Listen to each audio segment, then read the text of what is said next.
my name is Dr. Turab. I'm with Franklin Dental Care and Dentures and the founder of Bright Smiles Community Outreach Coalition. And we're here at this RAM clinic in Cincinnati at Saint Xavier High School. Forgot the town's name, but it is an absolutely beautiful high school. It's been around since 1940, it seems like, and it's an all-boys school. And a lot of people have been in and out of this place and have provided a tremendous amount of service for the community. So I am incredibly honored to actually be here in this building and obviously provide some care for some folks that need it. So what we're doing here today is I'm here from 6 to 6 p.m. I got my awesome outreach coordinator who is signing people up as patients, giving them some information on how to prevent their disease, but also how to have some continuing care. And so far I've seen probably about 10 patients, and most of them, to be honest, require continuing care more than they do emergency care, which is concerning because they don't have a lot of Medicaid professionals actually here to get them signed up for treatment. And so big clinics like this are really, really important for the community, and they're really, really important to have partnerships established with these Medicaid professionals that are close by. So it's gonna be my job and Mandy's job, hopefully in the future, to make sure that they have access to my information, but also other people that we have a network with, other people that we're connecting with that can actually accept these patients into their practices so that they get their emergency care taken care of at a clinic like this, but they get their continuing care and their prevention taken care at the clinics that are around Cincinnati area. Franklin Dental Care and Dentures is about 20 minutes south of Dayton, Ohio. And so I'm trying to shunt as many patients as I can over there. I'm like, listen, you don't have to get this tooth extracted. We can do a root canal, we can do a crown. I can get you your prosthetics, I can get you a partial denture, I can get you a complete denture, whatever you need. But really, I think the shortage in these clinics in particular is the continuing care options that are available to patients afterwards. It's going to be very, very important. If anyone is watching this video that is a part of these free clinic, these care scenarios, please reach out, please comment on this video and try to establish that network so that we can really send home that message that we're not just here as, Band-Aids, but we're actually here as teachers and actually here to be involved in your life. Bright Smiles also has a phenomenal opportunity. We've partnered with RAM in this clinic. We have a table set up outside where we're actually signing patients up, and we're also giving them kits. We're giving them free packets for their kids to do coloring and stuff if they're bored. So I'm just really proud to be here, and I'm really excited to have more opportunities like this in the future. Saint Xavier High School, you guys are doing an absolutely phenomenal job. Would love to come in and talk to the students at some point. All boys school, young men need leadership and they need guidance too. So I'm always down for that. And I've also met some amazing volunteers here. A lot of them are pre-dental students, some of them are pre-med students. They're very service driven. Obviously they show up for 6 to 6, that's 12 hours out of their Saturday just to help people out. So I'm really, really proud and satisfied with the quality of people that are showing up here. My recommendation to anyone that is public health driven or is networking, community driven, is you got to go and show up to the largest events in the area and start shaking some hands, because at the end of the day, those are the same people that are part of your tribe. Those are the same people that are going to want to do cool things with you in the future and have the energy and the passion to actually show up to the events that perhaps you host. So really excited. I'm gonna get back to work here. I'm just gonna do a little walkthrough of the RAM clinic that we're at today and tomorrow. Okay, so we're gonna see quite a few, probably hundreds of patients today. And so they all kind of line up over here to actually be seen. And then they go and see the dentist. And then when the dentist is done with them, that they've finished their restorative treatment or extractions or whatever, they'll go over here and they'll get their cleanings done, okay? So you might be thinking to yourself, well, how do you organize something so large and actually get to the point where people have the supplies that they need? So they have these awesome booths set up, okay? So you get all of your restorative trays over here, and you get your gloves, you get all of your suction tips here, okay? And then there's more instruments, and then they made it so that this right here is how you do your fillings, how you do, you can either do composite fillings or amalgam fillings. Amalgam fillings are the metal ones, if you guys haven't seen those before. They might be in some of your mouths. And then right here is where we do extractions. So this specific clinic is for triage, okay? So it's not for your more complicated procedures. It's for the people that are actually trying to get their problem solved. That's like not letting them sleep at night. Right here is where they do all the sterilization sterilization. So they have 6 autoclaves, and they have a bunch of ultrasonic ultrasonics that they dip the instruments in and remove all the blood or any sort of thing else. So, and they're sorting all the instruments, they're repackaging them, and then using them again and again. So it's absolutely incredible what they put together. I'm astounded, and I want to do this type of thing myself. So, and as you can see, there's a lot of tents as well. So I'll turn around here. So these are all the hygiene tents right behind here, and we'll actually walk around this way. Then we got some awesome assistance and support and stuff too. There's a bunch of volunteers here that are doing exceptional work. They have a system for sterilization of the rooms, disinfecting of the rooms. They have a system for taking x-rays. So any sort of x-rays that are needed, you can order them and they'll go and take those. Any sort of, you can also do referrals to your office, to your clinic if you need. Just bring in a QR code. They're really, really understanding about that. But this is the operation in this one gymnasium in all of Xavier High School, Saint Xavier High School. It might be Xavier. So that's one. They also have vision and they have medical as well, right? And that's in the school. So I'm actually going to show you guys right now what the other things are. I haven't even had a chance to look at them, so this will be fun. Before I miss it, this is also the donning area. You can get your safety glasses here. Luckily, I come up. You can get your face shields, your gloves, and then masks over here. So they really thought about everything. They have distilled water, for all the sterilization in general. They have all the water that's coming through the pipes is also distilled, so excellent. This hallway right here is all the vision care that they're taking care of. I'm gonna go in here just to make sure. What's up, guys? Who are you? What is the flow for the patients that come in? So we check them off, and there's a blue sheet that they receive, and we also give them a checklist of what exactly they might need for their prescription. They then go to an optometrist over there, and based off that prescription, we're able to give them specific glasses that we make in our van outside. So you make the glasses here? Yeah, it's outside, but we make them here. Yeah, wow. All the lenses. Yeah. Incredible. So and all of these are like frames that they choose? These are specific frames that they can choose, and then outside they actually go and make them for the people, and they can go pick them up and get them here. How long does that take? It can range from like 20 minutes, like 45. That's awesome. Yeah. That's really, really cool. And are you a pre-optometry student? I'm not. Okay. Yeah. Are there any pre-optometry students here? I know some technicians, like optometrists, technicians. All right. Thank you so much, Arjun. No problem. You have a good day. So these are the optometrists.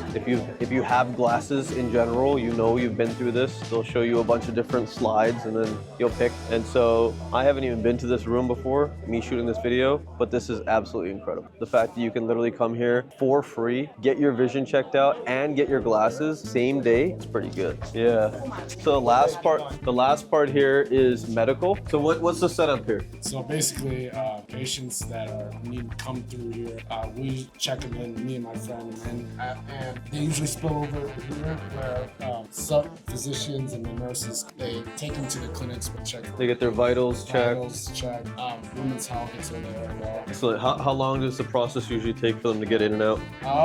So as the clinic progresses, the wait time is a little. When it started, like in the morning, I would say about 15 minutes, probably 30. Still not bad. For free care? I mean, incredible. Okay. Sure. I'm not going to show you guys in there because there's obviously separate exams, but it's the medical part of things. Thank you. And I also wanted to show you guys actually, so right behind me, right? Dude, they have all of these classes, right? 1937, 1939. This school has been keeping track of the history of their patients for over almost 90 years now, okay? So this school has been in order doing these incredible things for that long. And whenever I see a place like that that's actually keeping a track of their history, and not only that, pushing forward and actually helping out their community, it's very inspiring because that's the type of stuff I want to. So Saint Xavier High School, Xavier High School, I'm probably saying it wrong, absolutely incredible. Let me also show you guys right here. Someone told me that this high school got a grant, $50 million at this point. And that was just one of the various times they did stuff. So if you look at this courtyard, there's little courtyards like this, like you would see in a university, like a really nice university, all throughout this. So these students are also getting top-notch education, and they're getting these environments to come and hang out and enjoy with their friends, as I really enjoyed doing when I was in high school. So this RAM clinic, 5-star rated, excellent, excellent, excellent. Hi Jenna, how are you doing today? Good, how are you? I'm doing good, thank you. So tell me a little bit about what brings you here today for this RAM event that's being hosted at Saint Xavier High School in Cincinnati. Right, so one of the biggest reasons why I want to become a dentist is to be able to build that healthcare gap gap that's present currently. Being able to help those, around the world that aren't able to get that health care. Dental care especially is something that a lot of people don't tend to get. So that's why I want to become a dentist, is to be able to help those people that don't have access to that and go around the world to places that need dental care. There's a lot of organizations that I, am part of that go and travel around the world to provide that dental care. And, as an undergrad student, I'm not a dental, in dental school or a dentist myself, so I'm not really able to do that hands-on in helping. So things like RAM are a great way to be able to get in there, meet patients, and feel like you're part of a change.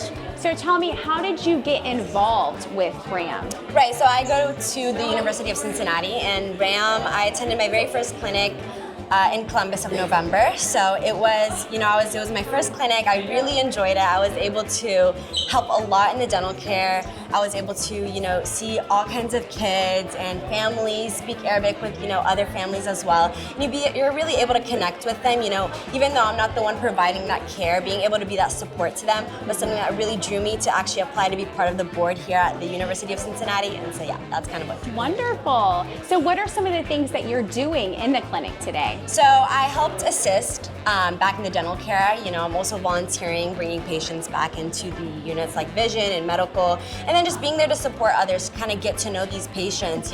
It's not just to come in, come out. It's really building a bond with them, getting to know them, because it's very important to just have that human connection with them, right? Not just support, but also connecting with them on a personal level as well. Absolutely. What do you find is one of the challenges that these clinics have? What are some ways to help improve? Are you having issues with language barriers or just the anxiety of seeing a dentist? Right, so one of the biggest things that we struggled with today with this clinic was getting our providers. So getting to kind of get dentists to come in and help us out, because again, like, we have a lot of volunteers and we have a lot of patients, but again, not all of us have that skill to give that care. So getting those providers like dentists and doctors and optometrists is very important, and was a very big struggle for us this year. So but it worked. Do you think, as a volunteer, as an intern volunteering with Bright Smiles and our community outreach, Jenna wears two hats. Not only is she volunteering today with RAM, she is also part of the Franklin Dental and Dentures office, and she comes in and helps support the doctor as well as the Bright Smiles nonprofit. So now that you're seeing the two sides of this in ways that we can outreach to providers to come in and support, does it kind of get you thinking, who can we reach out to bring in and network with and have partnerships? 100%. I think that now, as an intern here, when I'm networking with other organizations and things like that, I know the personal connection that I have to build with them and that trust I have to get within each other, so that way they can be like, I want to help in an organization like this. And it's the biggest thing is outreach. In the end of the day, a lot of dentists don't know about this clinic, right? So trying to get dentists, doctors to know about it, and they'd be more than happy to help most of the time. I love it. I'm so glad that you're here today. Thank you for your support, not only in the clinic and with Bright Smiles, but with the RAM. I'm happy to help. Thank you. I'm here with John Myers, who is the president of the board for the RAM Volunteer Corps. So John, tell me a little bit about what is RAM? Well, we are an all-volunteer, I say all-volunteer, but we are a volunteer organization that provides free dental, vision, and medical around the country. We're totally domestic now to people in need. And there's a lot of people who can't afford it. There's a lot of people who have insurance and they can't afford their deductible or their copay. But there's a big need in this country. There always has been, and there always will be, probably. So tell me a little bit about the event today. The event, of course, you're right outside dental right here.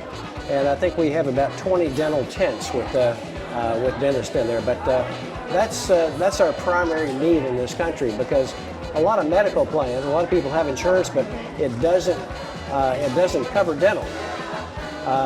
Now, dental, as we know, has the potential for creating the most pain in a patient, and that brings them in the door.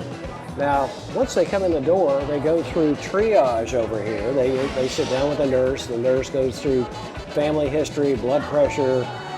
In some cases, they'll discover that the patient has severe diabetes, high blood pressure, whatever the case, heart arrhythmia. whatever the case may be. And if that's the case, the first place they're going to send them is to medical. So we have about four medical doctors back there now. But the other needs too include vision. You know, we have have you been outside to see the vision I van have yet? not, but I've seen volunteers carrying glasses to patients. So tell me a little bit about that process. Well, the vision van is capable of manufacturing up to 400 pairs of prescription glasses per day right here in our parking lot. Wow, so this is truly a mobile unit. Yes. Okay, yeah. so tell me, how did you partnership with UC Cincinnati? Well, the UC Cincinnati and Saint Xavier are what we call the boots on the ground. Okay. They are the community host group. So for every clinic we do throughout the country and throughout the world, Puerto Rico and other places like that, we have to have a boots on the ground organization, which is considered our community host group. Now, the community host group, their job is to find the venue, you know, which this is a wonderful venue for a clinic like this. So that's number one, find the venue, find a way to feed all these volunteers, and many of them come from other parts of the United States and sometimes other countries. So how many volunteers do you think are on hand today? I looked at it earlier. I think there's about 300 volunteers registered. 300 registered volunteers. Yeah. Wow. Mm-hmm. It's definitely a well-oiled machine as people Yes. come in and they visit registration, and then they're moved to triage, and then the volunteers are guiding them to those That's right. 3 medical sections. And where we are is right outside of triage. So as you'll That's see right over here behind us is the dental area. So can you tell me John, if you don't mind, what it takes to set up something like this? Well, it's more difficult now. In the old days, before COVID, they used to put maybe in some auditoriums up to 100 dental chairs, and we're talking about 8 feet apart, which wasn't at the time very sanitary. But these tents were an invention of RAM. They are all sealed off. They have negative air pressurization, HEPA filtration, and they're clean between patients. They're disinfected between patients. So it's so that's an invention of COVID. Okay, and what are these dental providers able to do in these tents? They don't do any. A lot of them are extractions. Okay. They do some cosmetic, some filling. And I don't know about the dental end of it.